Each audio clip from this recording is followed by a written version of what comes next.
one thing that we've done pretty well is recognizing who the members of the community are. So we always begin our publication, we always begin with what we call the core of our readership. And then we look at the people who serve them. So for us, the core part of our community is people who develop infrastructure projects. And then the community that serves them becomes a part of a larger community. So that means people who supply them equipment, people who finance them, people who regulate them, people who want to work for them, people who compete with them, et cetera, et cetera. So I think we've done a fairly good job in terms of defining a community, or I would say defining an ecosystem, and attempting to reach them through print media. Where we haven't done a good job, and I think that's where I was actually wanting to come and listen to other people, is in using internet very well, in using social media, and those kinds of things.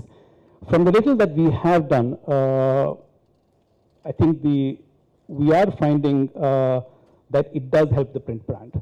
For example, for one of our publications, Tele.net, we launched a content site 3 years ago, probably after everybody else did. And we haven't really managed to monetize that. I have to say, maybe PG has, and he can tell me how. But what has happened is that our print revenue has gone up tremendously since then. And our print advertising has gone up tremendously since then. And part of the reason is the kinds of things advertisers ask us for, we cannot give them in print. I mean, I think there was a discussion about blurring of lines. We do not blur any lines. Okay, for us, it is very, very straightforward. We're one of the few B2B media companies that do not blur lines. We don't do advertising for editorial deals or those kinds of things. However, if I have a website, I can always say, something, give me a white paper, and I can put it up there. If they want to, if in the magazine, we only have 1 interview.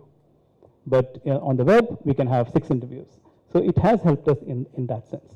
I know that's not what we're talking about community-wise, but we are finding community-wise, LinkedIn is helping us a great deal.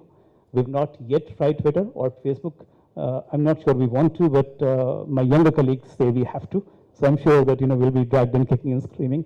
But we are finding for B2B communities, LinkedIn is a big help. We formed our own groups on LinkedIn, and that has helped a great deal.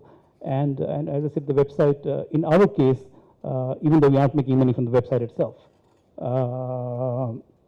we are finding print that is helping our print. Second thing I should mention is we do have a couple of 2 or 3 global brands, and one of them is Global Transmission, and that only focuses on electricity transmission around the world. There we began with just the community building, and there we've done things right, where it's all electronic, and we've just started with the database. So we began with just the database, and over time, as we build the database, we build the community. That's that. Sorry for the long remarks.